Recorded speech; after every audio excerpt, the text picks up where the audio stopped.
तो हाथ उठा के कहिए कि सलमान भाई आगे बढ़िए, आराम के साथ चलिए।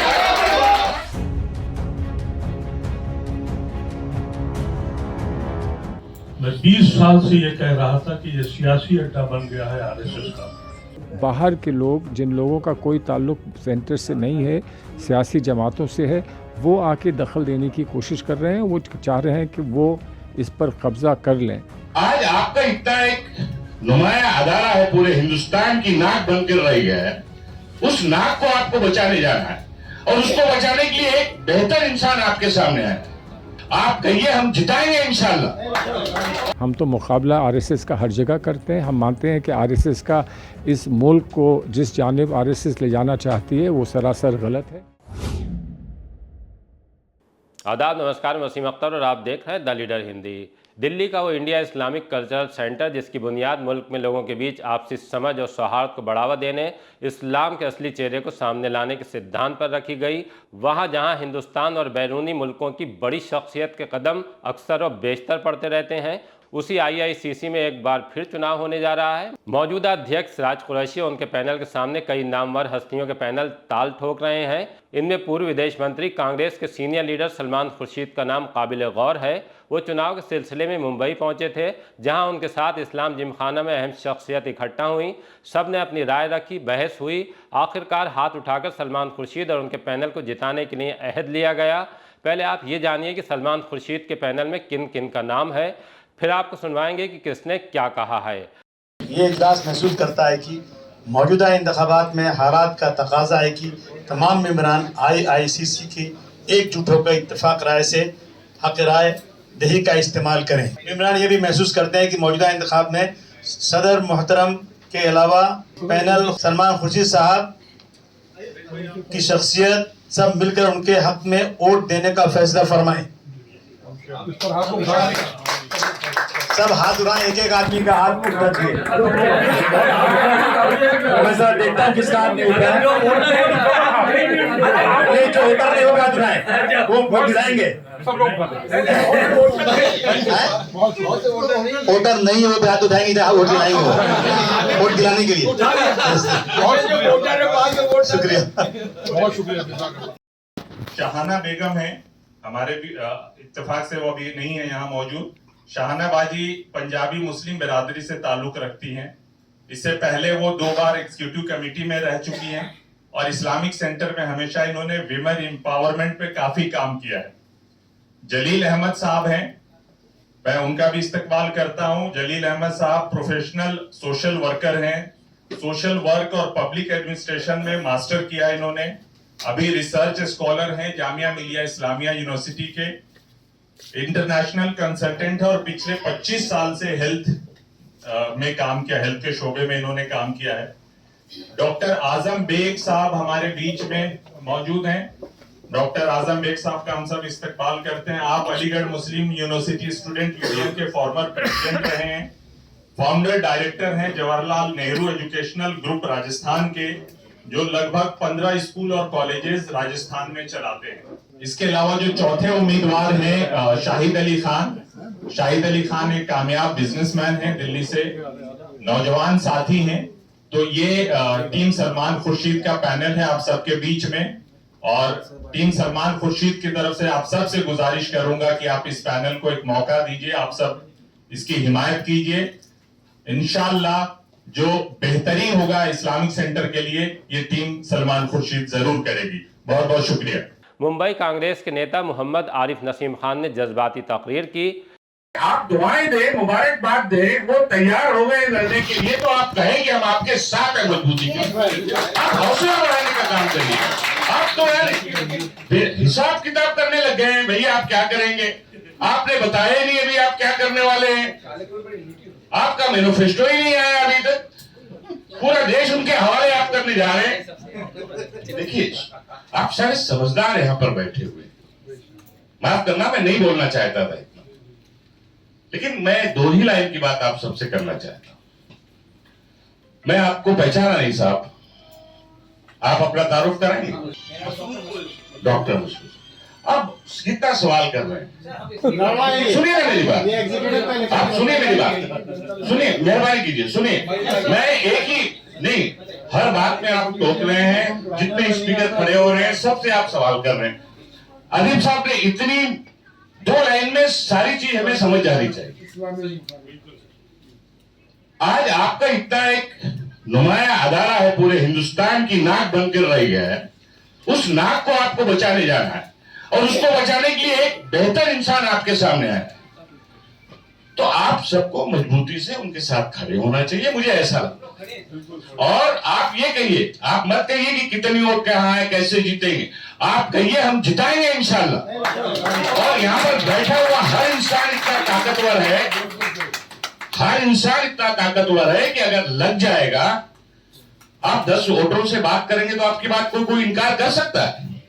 इश्तियाक भाई बात करेंगे तो आपकी बात से कोई इनकार कर सकता है? मैं एक बात कहना चाहता हूं, ताल्लुकात हैं सबसे एक दूसरे से, अदारे की बात है, और कौन सी जिंदगी भर के लिए मांग रहे हो या खुद कहां से आए हो, उनको लोगों ने तैयार किया है। और कि सूरत हाल कैसा बना है, कैसा पैनल सामने खड़ा है, कौन सी ताकत उस पैनल के पीछे खड़ी है। खुदा ना खास्ता अगर वो पैनल आ गया तो आपका अदारा क्या होगा वहां पर, आप समझ लीजिए। मैं भी दिल्ली आता जाता हूं, मैं भी इस्लामिक सेंटर में आता जाता हूं, देखता हूं 2014 से जब से सरकार बदली इस मुल्क की, तब से आपके वहां का निजाम कैसा और किस तरह के लोग आके बैठते हैं वहां पर, और किस तरह की मूवमेंट वहां पर तैयार की जाती है, कैसे कैसे फोटो लगाए गए वहां पर, ये सब ठीक नहीं, ये बिल्कुल ठीक नहीं। सोने मिलके कोई सवाल नहीं करना चाहिए, मुझे नहीं लगता है। और सलमान खुर्शीद साहब से आप सवाल करें, जिसका पूरा कैरियर बेदाग हो, जिसने इस मुल्क के लिए, कौम के लिए, मिल्लत के लिए, इज्जती के लिए, लोगों को इंसाफ दिलाने के लिए हमेशा लड़ाई लड़ी हो, आप उनसे सवाल करें। पहले दे तो दीजिए, वहां पर बैठा तो दीजिए, फिर अगर उनसे कोई गलती होगी तो हम लोग सामने खड़े हो जाएंगे कि सलमान भाई आपके रहते हुए गलती कैसे हो रही है, फिर पूछा जाएगा। मुझे ये मैच तो हाथ उठा के कहिए कि सलमान भाई आगे बढ़िए, बहुत शुक्रिया, बहुत शुक्रिया, बहुत शुक्रिया।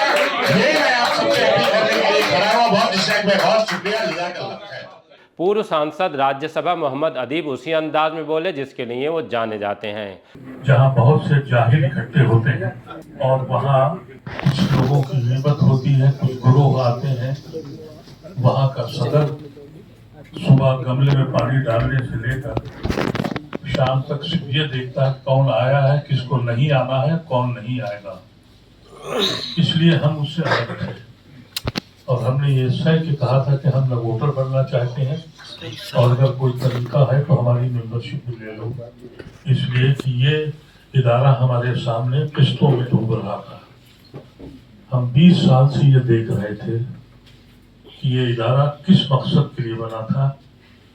फिर इमारत बन गई और वो कंप्लीट नहीं हुई थी। अटल बिहारी वाजपेयी की सरकार थी, अडवाणी साहब आके उसका उद्घाटन कर गए थे और उसके बाद जब 2004 में कांग्रेस की सरकार आई तो सोनिया गांधी को बुला के फिर से उद्घाटन किया गया। मैंने सोनिया गांधी को इत्तला करी कि आप मत जाइए, वहां उद्घाटन हो चुका है, क्योंकि उस वक्त अटल बिहारी हिमायत कमेटी के सरबराह थे। इल्जाम ये लगाते हैं कि यहाँ सियासी लोगों को नहीं आने दूंगा। मैं 20 साल से ये कह रहा था कि ये सियासी अड्डा बन गया है आरएसएस का, कभी किसी ने नहीं सुनी। हर बार ये कह के हमारे आदमियों को हरवाया गया कि ये सियासी लोग हैं। सलमान खुर्शीद को भी इसमें बताया गया, मैं उससे बहुत एक्टिव था, कहा यह सियासी अड्डा नहीं बनने दूंगा। उसमें से बहुत लोग ऐसे हैं जो सियासत में उनके झोल में आकर और हराते रहे। ये सब भूल गए कि ये जमीन इंदिरा गांधी ने दी थी और इस जमीन को दिलाने के लिए कौन कौन से लोग थे उन सब के नाम भी भूल गए लोग।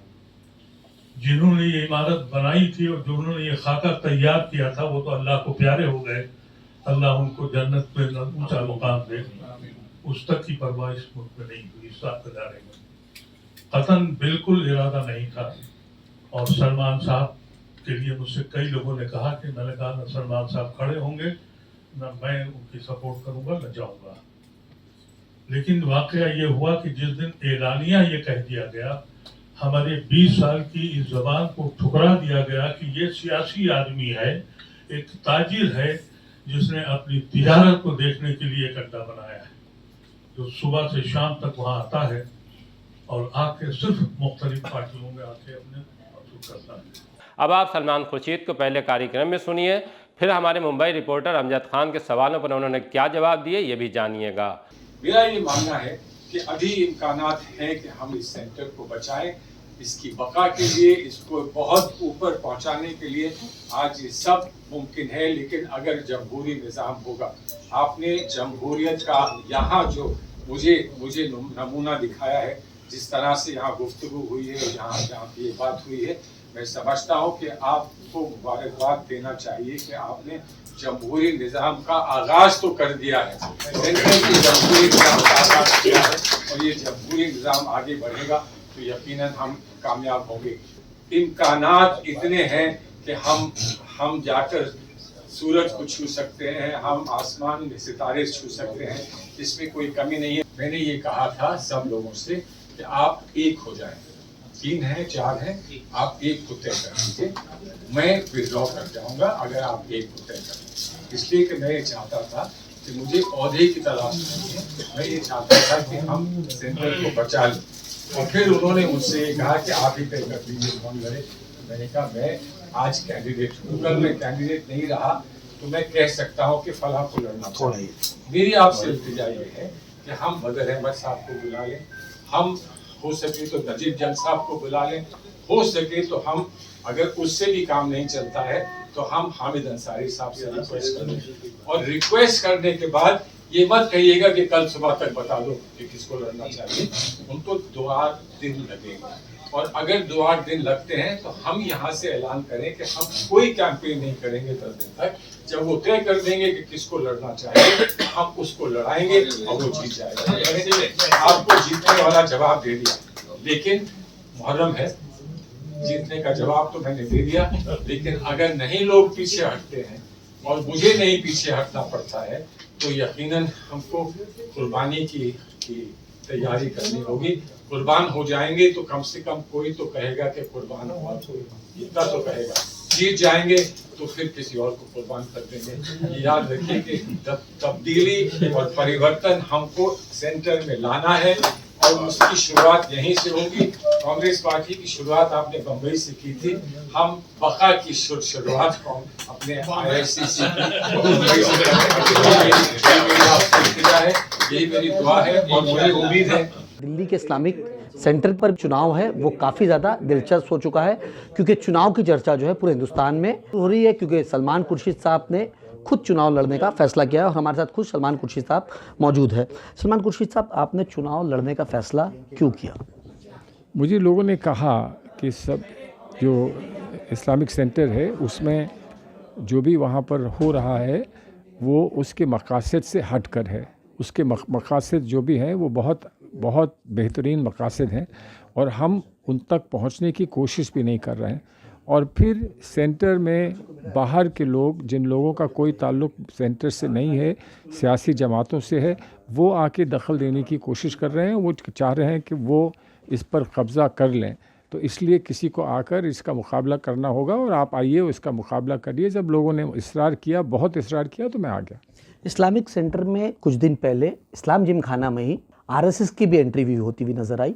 उनका साफ तौर पे ये कहना था कि हम RSS के मेंबर हैं, वो हमारी पर्सनल चीज़ें हैं। क्या लगता है आपको, जो इस्लामिक सेंटर जो एक इस्लाम के नाम पे और उसके अंदर एक RSS की एंट्री होना, इसको किस तरीके से? देखिए, हम तो जिस तहरीक से ताल्लुक़ रखते हैं उस तहरीक में हम तो मुकाबला RSS का हर जगह करते हैं। हम मानते हैं कि RSS का इस मुल्क को जिस जानिब RSS ले जाना चाहती है वो सरासर गलत है और हमने उनका मुकाबला करने के लिए अपनी सीटें छोड़कर और लोगों के साथ समझौते किए, इंडिया अलायंस बनाया ताकि हमारा वोट आपस में बटे नहीं और मिलकर हम उनका मुकाबला कर सकें। तो अगर हम उनका मुकाबला पूरे हिंदुस्तान में करते हैं तो यकीनन हम उनका मुकाबला वहाँ भी करेंगे जहाँ पर हम ये समझते हैं कि हमारे ख़ास ताल्लुक़ात हैं या हमारे ख़ास दिलचस्पियाँ हैं, वहाँ पर भी हम मुकाबला करेंगे और हम कर रहे हैं। कांग्रेस को इतनी बड़ी सफलता मिली, कांग्रेस के जो राहुल गांधी है विपक्ष के नेता बने, आने वाले वक्त के अंदर किस तरीके की और लड़ाई जारी रहेगी? देखिए, अब वो तो इस बात पर डिपेंड करता है कि ये सरकार जो आवाम है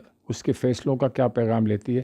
अगर सरकार ये मानती है कि उनका रास्ता सही है और उस पर कहीं कोई किसी ने उनको सबक नहीं सिखाया और वो नहीं सीखने को तैयार हैं, तो सरकार वो करेगी जो वो करती चली आई, हम उसका मुकाबला करेंगे। अब हमारे पास कम से कम तादाद पार्लियामेंट में बढ़ चुकी है और हमारी और पार्टियों के साथ जो हमारे समझौते हुए हैं उसकी वजह से हम बड़ी मजबूती से इनका मुकाबला कर सकते हैं। और उस मुकाबले से फिर आगे आने वाले इलेक्शंस हैं, असेंबली इलेक्शंस आएंगे अभी 2-3 महीने के अंदर, वहाँ पर और जो भी उसके इंतखाबात के जो भी वहाँ पर नताइज आएंगे उससे और इनको पैगाम मिलेगा, ऐसा हम समझते हैं। सलमान खुर्शीद को लोग क्यों वोट करें? क्योंकि सिराज साहब वहाँ पर बहुत सालों से बैठे हुए हैं। सिराज साहब को मुझे आमने सामने रख लीजिए और फिर लोग बता देंगे वो मुझे क्यों चुनेंगे। बहरहाल अगस्त में होने वाले चुनाव का नतीजा क्या गुल खिलाएगा उसके लिए इंतजार करना होगा। लेकिन जिस तरह से कैंपेन के दौरान इंडिया इस्लामिक कल्चरल सेंटर में आरएसएस नेताओं के आने जाने, उनसे ताल्लुकात रखने का मुद्दा बन रहा है, उसने इस चुनाव को सियासी रंग दे दिया है। इस कार्यक्रम के जरिए लगाए गए इल्जामात के जवाब को सुनने के लिए थोड़ा इंतजार कीजिए और तब तक देखते रहिए द लीडर हिंदी, खरी बात मजबूती के साथ।